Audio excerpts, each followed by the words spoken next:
Sister. Can we add in the nikah nama a condition that the husband asks for her permission before going for second marriage or remarriage? Sister, in a nikah nama, since nikah nama is a misakh, a sacred covenant, as the Quran says in Surah Nisa and in other places in the Quran, you can put in any condition as long as it is not against the Sharia. In short, you can put any condition which is optional. For example, marrying more than one wife is optional.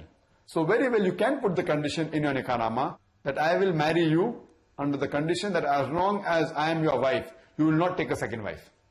But you cannot put any condition which is haram. You cannot say that I will marry you if you have alcohol, because drinking alcohol is haram. And you cannot put in any condition that you should not do things which are fard. For example, you cannot say that you should not offer salah, then only will I marry you. Offering salah is fard.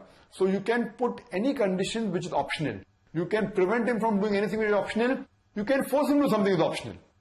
But you cannot prevent him from doing something which is fard, or you cannot ask him to do something which is haram. So as long as these things are not going outside the purview of the Islamic Sharia, you can put in the clause that I will marry you as long as you don't take any other wife, or you can put the condition that even I would like to give, like if I want, even I can give divorce. Because the right to give divorce is given to the husbands, to the males. But if the woman wants, even she can put a clause in the nikah nama that even if I want, I can give you unilateral divorce. This is called as isma or talaq tawfid.